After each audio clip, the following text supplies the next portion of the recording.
اگر ماں باپ کے حقوق ہیں، دوستوں کے حقوق ہیں، تو اللہ کے سب سے زیادہ ہونے چاہیے. تو وہ غیر مسلم جو مسلمان ہوا نا، اس نے بتایا کہ سب سے پہلے تو 5 نمازیں ہیں بھائی. ہم اگر اللہ کو مانیں تو اللہ سے ریلیشن تو ہو. تو یہ اسلام ہے جو ہمیں 5 دفعہ مسجد میں لے کر آتا، اور لاتا کتنے بہترین اسٹائل کے ساتھ ہے. کیسے بہترین انداز کے ساتھ لاتا ہے اسلام.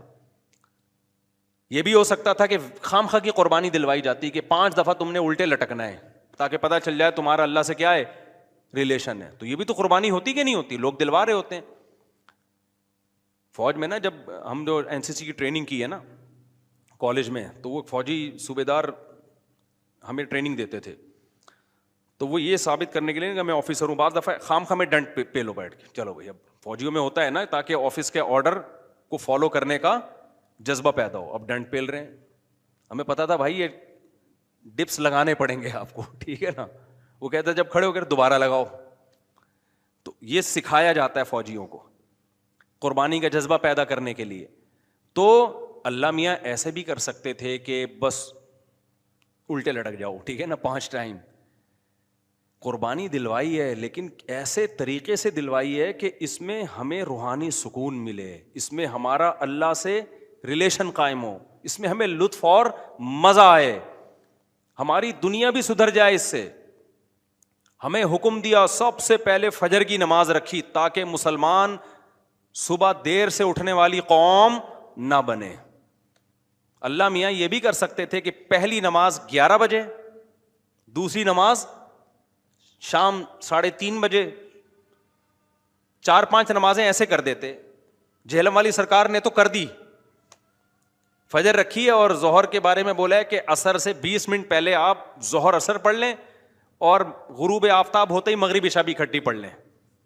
تو یہ عملی طور پر 2 نمازیں ہوئی ہیں، ٹھیک ہے نا. 5 نمازوں کا مطلب ہوتا ہے اپنی تمام مصروفیات کو دوبارہ سے فارغ کر کے نماز کے لیے آنا. ظہر میں آپ سارے کام چھوڑ کے آتے ہو، پھر واپس چلے جاتے ہو، پھر عصر میں الگ سے آتے ہو، پھر واپس چلے جاتے ہو، پھر مغرب میں الگ سے آتے ہو، پھر واپس چلے جاتے ہو، پھر عشاء میں الگ سے آتے ہو. یہ 5 دفعہ قربانی دلوائی جا رہی ہے. اگر اس طرح سے نمازیں اکٹھی کرنے کا اسلام میں حکم ہوتا تو 3 دفعہ قربانی ہوتی، 5 دفعہ قربانی نہیں ہوتی. دیکھو ہم ظہر سے پہلے 4 سنتیں پڑھتے ہیں اور 4 فرض پڑھتے ہیں. ان سنتیں پڑھنے میں کوئی قربانی ہوتی ہے ہمیں؟ اس لیے کہ تو نماز کے لیے آئے ہوئے ہی ہیں نا. تو اگر ہم 4 فرض کے ساتھ 4 عصر بھی پڑھ لیں تو عصر کی قربانی تھوڑی ہی پھر یہ. تو 5 نمازوں کا مطلب ہی 5 ٹائم پہ آنا ہے. اس میں شاپنگ واپنگ ہی تو رکاوٹ بنتی ہے، اور آپ نے شاپنگ کے لیے کہہ دیا ہے اہل حدیث. حالانکہ اہل حدیث یہ مانتے نہیں ہے، لیکن یہ اس کی عادت ہے جہلم والی سرکار کی کہ کسی بھی مسلک میں کوئی بھی الٹا فتویٰ دے رہا ہوگا نا تو اس الٹے مولوی کو لا کے ہائی لائٹ کر کے مسلک کو بدنام کرنا. تو ایک اہل حدیث کا وہ چلایا کہ ایک اہل حدیث کہتے ہیں کہ میں جب 12:30 بجے شاپنگ کے لیے جاتا ہوں نا اپنی بیوی کو لے کے، تو 12:30 بجے ظہر کے ساتھ کیا پڑھ لیتا ہوں. یہ جہلم والی سرکار کا کلپ میں نے خود اپنے کانوں سے سنا ہے کہ 12:30 یا 12 بجے جیسے ہی ظہر کا وقت داخل ہوا تو ظہر کے ساتھ فوراً کیا پڑھ لیتا ہوں، عصر. حالانکہ قرآن میں سورہ نور اللہ کیا کہتے ہیں، رجال لا تلہیہم تجارت ولا بیع عن ذکر اللہ و اقام الصلاۃ. مسجدوں میں ایسے لوگ ہوتے ہیں کہ ان کو تجارت اللہ کی یاد اور نماز سے غافل نہیں کرتی. بزنس ہی اللہ کی یاد، اور اللہ فرماتے ہیں مسجدوں میں ہوتے ہیں. پتہ چلتا ہے کہ کہاں آگے پڑھنی ہوتی ہے، جماعت سے بھی اور اپنے ٹائم پہ بھی. اور اسی شاپنگ کو آپ نے ذریعہ بنا لیا 2 نمازیں اکٹھی کرنے کا، اثر گول کر دیا آپ نے. یہ ہے تفقع اور بصیرت، سمجھتے ہو. اور اس نماز کا اجر خراب کیا ہے جس کی سب سے زیادہ تاکید قرآن بیان کر رہا ہے. تو خیر، تو کیسا ریلیشن ہے؟ جلدی سے بات کو سمیٹ کے میں ختم کرتا ہوں. سب سے پہلے اللہ کیا کہتا ہے مسلمان اپنے مسلم ہونا ثابت کرنے کے لیے کہ میرا اللہ سے ریلیشن ہے. اللہ نے کہا کہ 5 ٹائم نماز پڑھنی پڑے گی. اور یہ 5 ٹائم نماز کیوں رکھی ہے پتہ ہے آپ کو؟ کیونکہ وقت میں بہت بڑی تبدیلی ہوتی ہے. اللہ کہتے ہیں جب بھی اس کائنات میں بڑی تبدیلی ہوگی تو سب سے پہلے میرے سامنے سجدہ کرو گے، اس کے بعد اپنے کاموں میں لگو گے. تبھی تو قرآن کہتا ہے اقیم الصلاۃ لدلوک الشمس الی غسق اللیل. نمازوں کو قائم کرو دلوک شمس، سورج ڈھلکنے کے وقت، الی غسق اللیل، اور راتوں کے اندھیروں میں. تو غسق اللیل میں 2 نمازیں آ گئیں، مغرب اور عشاء. یہ دونوں رات کی نمازیں ہیں، لیکن ان دونوں کے اوقات میں بڑا فرق ہوتا ہے. مغرب میں فل اندھیرا نہیں ہوتا لیکن روشنی بھی نہیں ہوتی, بہت زیادہ وقت میں تغیر ہو جاتا ہے. اور غسق جو ہے لیل جب انتہائی درجے کی ہوتی ہے تو وہ عشاء کا وقت, جب بالکل کیا ہو جاتا ہے, اندھیرا. آگے اللہ کہتے ہیں وقرآن الفجری, اور پھر فجر کا وقت بالکل ڈفرینٹ ٹائم ہوتا ہے. مغرب کا وقت باقی اوقات سے بالکل مختلف ہے. سورج ڈھل گیا, غروب ہو گیا, لیکن ابھی روشنی ہے, اندھیرا شروع نہیں ہوا. پھر گھپ اندھیرا ہو گیا. یہ کیا ہے؟ یہ بڑا تغیر ہو رہا ہے زمین کے اندر. تغیر سمجھتے ہو؟ تبدیلی, چینجنگ, آسان لفظ استعمال کرنا چاہیے مجھے بھی. بڑی چینجنگ آ رہی ہے ٹائمنگ میں, اور اس سے انسان کے جذبات میں اور احساسات میں بڑا فرق پڑتا ہے. ظہر کا تو فجر کا وقت بالکل ڈفرینٹ ہے, ابھی دن طلوع ہونے والا ہے. پھر سورج ہوتے ہوتے جب ڈھلکتا ہے نا, بالکل بلندی پہ پہنچ کے تیز تپتی ہوئی دھوپ ہوتی ہے, جس کو اللہ دلوک شمس کہہ رہے ہیں. دلوک کہتے ہیں ڈھلکنا. تو سورج کا جو ڈھلکنا ہے نا, بلندی پہ جا کے لڑکنا نیچے, اس کو کیا کہتے ہیں؟ اس میں اللہ نے دو نمازوں کا ذکر کر دیا, ظہر اور عصر. اس لیے کہ دلوک جو معتدبی ہوتا ہے, گاڑی اردو پھر استعمال کر رہا ہوں, معتدبی قابل ذکر دلوک, وہ ایک عصر میں ہوتا ہے, ایک ظہر میں ہوتا ہے. میں نے وہ کلپ ریکارڈ کروایا تھا نا عاقب سعید کو, کہ 5 نمازیں اپنے ٹائم پر ہیں, اور یہ قرآن کی عیسائی سے ثابت ہے کہ نمازوں کے 5 ٹائم ہیں, 3 ٹائم کی نمازیں قرآن میں نہیں ہیں. تو اس پہ میں نے کہا تھا کہ دلوک شمس ہے نا, سورج کا ڈھلکنا, تو معتدبی ڈھلکنا, قابل ذکر ڈھلکنا ایک ظہر کے وقت ہوتا ہے, ایک عصر کے وقت. کیونکہ عصر کے وقت 45 پہ آ جاتا ہے, اور ظہر کے وقت بلندی پہ جا کے ڈھلکتا ہے. تو اس کے نیچے کے لوگوں کے کمنٹس آئے ہوئے تھے کہ اگر قرآن کا یہ مطلب ہے ڈھلکنے کے وقت, تو پھر تو ہر وقت سورج ڈھلک رہا ہے. سمجھ میں آیا پاگل کسے کہتے ہیں؟ یہ ہے مجتہدین, یعنی ان کا دعویٰ یہ تھا کہ 3 وقت ہیں نماز کے قرآن میں, ظہر ہے اور عشاء ہے اور فجر ہے. تو 3 وقت سے یہ ثابت کرنا چاہتے ہیں کہ ظہر عصر ملا کے پڑھ لو اور مغرب عشاء ملا کے پڑھ لو. اصل میں 3 ٹائم ہے, یہ غلط ہے. دلوک شمس کا لفظ ہے قرآن میں, اور دلوک سے مطلق دلوک مراد ہے, اور مطلق سے فرد کامل مراد ہوتا ہے, جو معتدبی. دیکھو فرد کامل کو میں مثال سے سمجھاتا ہوں. پہلے میں یہ جنہوں نے اعتراض کیا نا اٹھ پٹانگ قسم کا, ان کے اعتراض کا جواب دوں. یہ کہتے ہیں ہر وقت, واقعی ہر وقت تو دلوک ہو رہا ہے, لیکن اس کا تو کوئی بھی قائل نہیں ہے. ایسا تو 1 کروڑ نمازیں ہو جائیں گی. ابے سورج بلندی پہ جا کے جب تک پورا غروب نہیں ہوتا تو ہر سیکنڈ ڈھلک ہی رہا ہے نا, تو کیا ہر سیکنڈ میں نماز پڑھیں گے؟ تو ظاہر ہے قرآن وہ بات کرے گا جو انسانوں کے فہم کے مطابق ہوں گی. تو اس سے صاف پتہ چلتا ہے وہ ڈھلکنا مراد ہے جو قابل ذکر ڈھلکنا ہو. تو قابل ذکر ڈھلکنا, جس کو اصطلاح میں کہتے ہیں معتدبی ڈھلکان, وہ جب ہے جب بلندی پہ جا کے پہلی دفعہ ڈھلکنا شروع ہو اور پھر 45 کے زاویے پہ آ جائے. اس سے زیادہ ڈھلکان والی نماز حدیث سے ثابت بھی نہیں ہے. نہیں آئی میرا خیال ہے بات؟ تو مطلق سے فرد کامل مراد ہوتا ہے. اس کو میں مثال سے سمجھاتا ہوں. دیکھو میں آپ سے کہتا ہوں چائے لے کر آؤ, آپ برف ڈال کے ٹھنڈی چائے لے آئے, میں کہوں گا یہ کیا لے آیا؟ آپ کہیں آپ نے بولا تھا گرم چائے لاؤ. میں بولوں گا جب میں نے چائے کا لفظ مطلق بولا ہے, اس کے ساتھ کوئی گرم یا ٹھنڈے کی قید نہیں لگائی, تو اس سے فرد کامل ہی مراد ہوتا ہے. کامل فرد چائے کا کیا ہے؟ کامل درجے کی چائے کیا ہے؟ جو گرم ہوتی ہے, درمیانی درجے کا میٹھا ہوتا ہے اور مناسب سی پتی ہوتی ہے. میں نے آپ سے کہا چائے لے کر آؤ, آپ 6 چمچ زہر بنا کے نا پتیوں کے ڈال کے لے آئے, اور سب میں نے کہا یہ کیا لے کر آیا ہے؟ آپ کہہ رہے ہیں, آپ بول رہے ہیں چائے. میں کہا بھائی تو زہر بنا دی, تو آپ بولو آپ نے یہ تھوڑی کہا تھا نارمل چائے, آپ نے تو چائے بولا تھا, تو چائے میں تو کوئی بھی چائے. سمجھ میں آ رہی ہے بات کہ نہیں آ رہی؟ یہ چیزیں اصول فقہ میں پڑھی جاتی ہیں جو آج کل کے اسکالرز نے نہیں پڑھی, تبھی قرآن و حدیث کا مطلب بھی ان کو سمجھ میں نہیں آتا. تو المطلق اذا اطلق یراد به الفرد الکامل, یہ اصول فقہ کا مسئلہ ہے اور لغت کا بھی مسئلہ ہے. یہ قاعدہ ہے, ضابطہ ہے کہ جب بھی کوئی لفظ علی الاطلاق بغیر کسی قید کے بولا جائے گا تو فرد کامل مراد ہوتا, اکمل نہیں. اکمل کا مطلب بہت اوپر کی زعفران والی چائے, نہ فرد کامل جو ناقص نہ ہو. زعفران والی چائے لے آؤ گے پھر بھی برا لگے گا. آپ بولو گے بھائی مفتی صاحب آپ نے چائے بولا تھا اور کہا تھا کہ فرد کامل مراد ہوتا ہے, تو میں اس میں زعفران ڈال کے لے آیا. اب میں پتہ نہیں زعفران پیوں نہیں پیوں یار, تو کیا کر کے لے آیا؟ میں تو کامل نہیں, میں تو اکمل. تو میں بولوں گا قاعدہ یہ ہے کہ مطلق جب بولا جاتا ہے تو نارمل جو کامل ناقص نہ ہو, اکمل مراد نہیں ہوتا اس سے. سمجھتے ہو؟ تو یہ قاعدے قرآن و سنت پہ بھی جاری ہوتے ہیں, کیونکہ اللہ میاں نے بھی تو کلام کیا ہے نا, نبی نے بھی تو کلام کیا ہے, تو نبی کے کلام میں بھی وہی لغت کے قاعدے چلیں گے جو عام قاعدے ہیں. سمجھتے ہو گے نہیں سمجھتے؟ تو اب دیکھو قرآن کہہ رہا ہے اقیم الصلاۃ لدلوک الشمس، سورج کے ڈھلکنے کے وقت. تو ڈھلکنے سے فرد کامل جو کامل درجے کا ڈھلکنا ہے، تو کامل درجے کا ڈھلکنا ایک جب بالکل بلندی پہ جا کے ڈھلکنا شروع ہوتا ہے، اس کو کہتے ہیں ڈھلکنا، پہلی دفعہ جب ڈھلکنا. اور دوسرا جب 45 کے زاویے پر جو عصر کے قریب کا ٹائم ہے، جس میں سورج میں تغیر پیدا ہونا شروع ہو جاتا ہے، تو یہ ڈھلکنا ہے. تو اب جب بھی زمین میں کوئی نیا ٹائم داخل ہوتا ہے نا، تو اللہ کہتے ہیں کیا کرنا ہے؟ سب سے پہلے اللہ کا شکر. تبھی علماء نے اصول فقہ کی کتابوں میں لکھا ہے کہ نمازوں کے جو اوقات ہیں نا، یہی نماز کا سبب ہے. سمجھتے ہو؟ اللہ میاں نے نمازوں کے اوقات کو نماز کا سبب بنا دیا. اب اس بات کو بھی سمجھو، اصل میں نماز کا سبب ہے اللہ کے احسانات. نماز جو ہم پڑھتے ہیں اس کا اصل سبب کیا ہے؟ اللہ کے احسانات. اب اللہ کے احسانات تو 24 گھنٹے ہیں، تو کیا 24 گھنٹے پڑھتے رہیں؟ ظاہر ہے اس میں حرج ہے. تو اللہ میاں نے کیا کیا؟ اللہ میاں نے بولا دیکھو شریعت کا ایک اصول ہے. ابھی کیا تمہیں پورا اصول فقہ بیٹھا کے سمجھاؤں میں، لیکن کیا کریں، سمجھائے بات سمجھ میں آتی نہیں. دیکھو شریعت کا اور کامن سینس کا بھی ایک اصول ہے کہ جب کسی، پہلے میں مشکل اردو میں سمجھاتا ہوں پھر ایکسپلین کروں گا.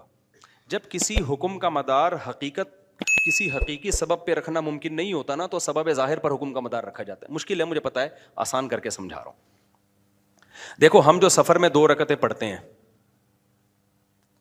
اس کی اصل وجہ ہے مشقت. کیوں ہم 2 رکعتیں پڑھتے ہیں؟ بھائی ٹینشن ہے سفر میں. اللہ نے نماز کیا کر دی کہ بھائی سفر میں آدمی ایسے راحت میں نہیں ہوتا جیسے گھر میں ہوتا ہے نا. تو اللہ میاں نے کیا حکم دیا کہ بھائی کتنی پڑھنی ہے؟ 2 پڑھنی ہے. تو اصل جو وجہ ہے نا سفر میں 4 کی 2 جو اللہ نے کر دی ہیں، اس لیے کہ سفر میں آدمی اتنی خوشی اور راحت میں نہیں ہوتا بلکہ تھوڑی سی ٹینشن میں ہوتا ہے. لیکن اگر اللہ تعالیٰ یہ کہتے کہ ٹینشن ہی پر حکم کا مدار ہے، تو یہ ٹینشن کم ہونے کے بجائے بڑھ جاتی.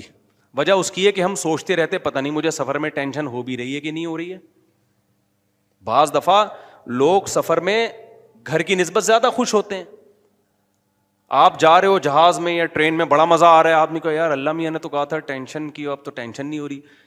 تو وہمی تو ویسے ہی بڑھ جاتا وہمیوں کا پروگرام نا. وہ تو سارا جو 6 گھنٹے جس کا وضو نہیں ہوتا، وہ یہ کیسے سوچے گا کہ مجھے ٹینشن ہو رہی ہے کہ نہیں ہو رہی. پھر اگر ہو رہی ہے تو کتنے کلو ٹینشن ہو رہی ہے. بعض دفعہ ہو رہی ہے لیکن آدمی کہتا ہے یار اتنی تو مجھے گھر میں بھی ہوتی ہے، یا ہو سکتا ہے نہیں ہوتی ہے. تو اسلام ان بکھیڑوں سے نکال کے اللہ میاں نے کیا کیا؟ بھائی سفر سبب ہے ٹینشن کا، اور ٹینشن سبب ہے نماز کا. تو اصل سبب تو ٹینشن ہے، لیکن اگر ٹینشن پہ میں نے ڈال دیا نا مدار، تو یہ ٹینشن کم نہیں ہوگی، بڑھے گی. لہذا سفر پہ ڈال دیا میں نے. اب سفر ہوگا تو چھوڑ دو، ٹینشن ہے یا نہیں وہ 2 پڑھا کرو. نہیں ہے بات میرا خیال ہے. تو یہ ٹینشن سے بچانے کے لیے اللہ نے کہہ دیا اب سفر میں چاہے انجوائے بھی کر رہا ہوں نا آدمی، تو بھی ہم کتنی پڑھتے ہیں؟ 2 پڑھتے ہیں. اور مقام پہ جتنی مرضی ٹینشن میں ہوں پھر بھی پوری 4 پڑھتے ہیں. تو یہ اصول، اور یہ دنیا میں بھی یہ اصول چلتے ہیں. سمجھتے ہو کہ نہیں سمجھتے؟ تو یہاں بھی اللہ نے کیا کیا؟ اللہ میاں نے فرمایا اصل میں تو تم پہ نماز فرض ہے اس لیے کہ میرے احسانات تم پر بہت ہیں. اب وہ احسانات تو ہر وقت بولو ہوتے رہتے ہیں. اب ہر وقت احسانات ہیں تو اب ہر وقت پڑھتے رہے نماز، وہ تو ناممکن ہے. تو اللہ میاں نے کہا کہ بھائی دیکھو اللہ کے احسانات میں جو تجدد ہوتا ہے نا، جدت آتی ہے، وہ ٹائم کے لحاظ سے آتی ہے. ہماری پوری زندگی کا نظام کس سے چل رہا ہے؟ ٹائم سے چل رہا ہے. تو وقت جیسے ہی تبدیل ہوتا ہے نا، ایک نئی نعمت کا ظہور ہوتا ہے. تو تبدیلی وقت پہ حکم کا مدار رکھ دیا اللہ تعالیٰ نے. ٹائم جیسے جیسے چینج ہوگا تو سمجھ لو کہ اللہ کی نئی نعمت مل رہی ہے تمہیں. تو اس نئی نعمت پہ شکرانے کے لیے تم نے کیا کرنا ہے؟ نماز پڑھنی ہے. تو ٹائم چینج ہوتا ہے. اور تو ٹائم جو ہے نا، اب ٹائم تو 24 گھنٹے میں ہر سیکنڈ میں چینج ہو رہا ہے. تو وہی بات ہے، اللہ نے کہا ہر سیکنڈ میں چینج ہو رہا ہے، لیکن دلوک شمس والا ٹائم اور رات والا ٹائم اور وقرآن الفجر، فجر والا ٹائم، یہ اس میں ٹائم میں بڑا تغیر آتا ہے. تو بڑا تغیر آتا ہے تو نئی نعمت مل رہی ہے. اور لہذا جب نئی نعمت مل رہی ہے، حقیقت میں نہ بھی مل رہی ہو اور حقیقت میں اس سے پہلے بھی مل رہی ہو نہیں، لیکن اب فرض یہ کر لیا گیا ہے کہ جب ٹائم چینج ہوگا تمہیں نئی نعمت ملے گی، اور نئی نعمت ملے گی تم پر لازم ہے کہ اللہ کا شکر ادا کرو آ کے. تو اس لیے علماء نے اس مسئلے کو بڑا اچھا سمجھا، اصول فقہ میں ایکسپلین کیا ہے کہ نمازوں کا جو سبب ہے نا وہ کیا ہے؟ اوقات کی تبدیلی. جیسے 2 رکعتوں کا سبب سفر ہے، حالانکہ اصل میں نہیں ہے، اصل میں تو کچھ اور ہے، لیکن اب اللہ نے کیا بنا دیا سفر کو. تو ایسے ہی نمازوں کے واجب ہونے کا سبب کیا ہے؟ وہ وقت میں بڑی تبدیلی. تو یہ 5 ٹائم اس زمین پر ایسے ہیں جس میں بڑی تبدیلی ہوتی ہے، اور ان بڑی تبدیلیوں سے انسان کو اللہ کی نعمتوں کا احساس ہوتا ہے. اگر یہ ٹائم رک جائے نا تو ہماری زندگیوں کی رنگینیاں ختم. صرف فجر ہی کا ٹائم ہو، ظہر میں جو الگ سی انسان کی فیلنگ ہوتی ہیں، عصر میں الگ فیلنگ ہوتی ہیں، مغرب میں الگ. انجوائے کرتا ہے انسان لائف کو. نہ ہر وقت اسے مغرب کا ٹائم چاہیے، اسے عشاء بھی چاہیے، لیکن ہر وقت عشاء نہیں چاہیے. اسے فجر کی بہاریں بھی چاہیے، لیکن ہر وقت فجر کی بہاریں نہیں چاہیے. اسے دوپہر کی چلچلاتی دھوپ بھی چاہیے، ہر وقت نہیں چاہیے. شام کی ٹھنڈی چھاؤں بھی چاہیے جو عصر کے ٹائم ہوتی ہے. اور کیسے سمجھائیں میرے بھائی، میرے پاس اس کے علاوہ. تبھی تو 5 نمازیں ہیں، تو 2 نمازیں اکٹھی بیٹھی نہیں ہوتی، سمجھ رہے ہو؟ کیونکہ اوقات 5 ٹائم چینج ہوتے ہیں اور بڑی تبدیلی آتی ہے، تو 3 ٹائم کیوں پڑھ رہے ہو بھائی تم نماز؟ باقی قرآن و حدیث کے حوالے کیا ہیں وہ میں انشاءاللہ بھی ریئیکشن ریکارڈ کرواؤں گا، اس پہ وہ آ جائیں گے. تو میرے بھائی، تو یہ اسلام ہے جو ہمیں کہتا ہے کہ جب وقت میں بڑی تبدیلی ہوگی تو تمہیں اللہ کی نعمت کو واقعی ہوتا بھی ہے. آپ رات کو سو جاؤ ٹائم پہ، صبح صادق کا وقت جب ہوتا ہے نا، نیند پوری ہوتی ہے. خدا کی قسم دل میں ذرا سی بھی اللہ کی محبت کا جذبہ ہونا تو انسان کے دل میں اللہ کی محبت کی چنگاریاں پیدا ہوتی ہیں صبح کے ٹائم کو دیکھ کے کہ میرے رب نے مجھے رات کو سلا دیا اور بالآخر اب سورج دوبارہ سے نکل کے اپنی ذمہ داری پوری کرنے والا ہے. دل چاہتا ہے اللہ کو راضی کروں، اٹھوں میں اللہ کے سامنے جاؤں. ہم تو پوستیوں کی طرح، میجورٹی تو سوری ہوتی ہے نا، اٹھتی 12 بجے ہے کم وقت، اس کو کیا پتا وہ صبح اور وہ چھاؤں ستاروں کی اور وہ نور. ایک شاعر نے کہا تھا، اگلا مصرع بھول گیا کیونکہ نبی میں رٹا لگا کے یاد کیا تھا 9th کلاس میں اردو ادب میں. وہ صبح اور وہ چھاؤں ستاروں کی اور وہ نور دیکھے تو غش کرے ارینی گوئے اوجے تور. واہ واہ، اب یاد آ گیا. آپ کو سمجھ میں نہیں آیا ہوگا کیونکہ اردو برباد ہو رہی ہے. شاعر نے کہا ہے ارینی، موسیٰ علیہ السلام نے کوہ طور میں کہا تھا نا ارینی، اے اللہ مجھے اپنا جلوہ دکھا. تو گوئے اوجے تور، تور کے پہلو سے جو آواز آئی تھی نا ارینی، تو وہ والا منظر، وہ روحانی منظر ہوتا ہے. وہ صبح اور وہ چھاؤں ستاروں کی اور وہ نور، یعنی ستاروں کی چھاؤں کے بعد جب صبح پیدا ہوتی ہے نا تو وہ کوہ طور والا منظر، روحانی منظر پیدا ہوتا ہے جب کوہ طور سے موسیٰ علیہ السلام کی ارینی کی آواز آئی تھی. یہ شاعروں کا تخیل ہوتا ہے، کوئی میرے پہ توہین کا فتویٰ نہ لگا دینا بھائی. تو فتوے مارکیٹ میں توہین کے آج کل بہت ہلکے چل رہے ہیں. تو ہم اپنے بیان کی طرف چلتے ہیں. تو یہ 5 نمازیں اللہ نے کیا کر دی میرے بھائی؟ بولو. اصل تو عبادت اسلام میں ہے ہی نماز. اصل کیا ہے؟ 5 ٹائم دن میں. تبھی علماء کہتے ہیں معاف ہی نہیں ہوتی ہے کبھی، موت تک چلتی رہتی ہے، کیونکہ ٹائم آتا رہتا ہے نا. ٹائم آئے گا تو نماز لازم ہوتی رہے گی، یا تو ٹائم روک لو. ہم جب گئے تھے وہاں ناروے میں تھے نا، تو بہت لمبی رات تھی، تو وہاں ٹائم رکا ہوا تھا رات کا. تو مغرب اور عشاء اور فجر میں ٹھیک ٹھاک فاصلہ ہوتا تھا. فجر 8:45 بجے ہو رہی تھی صبح، اور عشاء میرا خیال ہے 4:30-5 بجے. تو چونکہ ٹائم رکا ہوا تھا نا، مغرب کے بعد عشاء کا وقت، فجر کا وقت آ ہی نہیں رہا، عشاء کے بعد فجر کا وقت آ ہی نہیں رہا، تو ٹائم رک گیا تو نماز بھی کیا ہو گئی؟ رک گئی. ٹھیک ہے، دیر سے پڑھو اب. تو کیونکہ ٹائم چینج ہوگا تو حکم اللہ کا نماز کا آپ کی طرف متوجہ. ہاں، جن علاقوں میں 6 مہینے 3 مہینے سورج نکلتا ہی نہیں ہے، وہاں پھر حدیث میں آتا ہے کہ اس میں پھر حدیث میں کچھ اور ہے، وہ پھر ابھی مسئلہ بیان کروں گا تو بات لمبی ہو جائے گی. یہ ان جگہوں کی بات ہے جہاں دلوک شمس ہو رہا ہے، سورج نکلتا ہے اور 24 گھنٹے کے اندر غروب ہو جاتا ہے، تو وہاں پھر نمازیں کس طرح ہی پڑھی جائیں گی؟ ٹائم کے ساتھ اللہ نے اس کو جوڑ دیا ہے.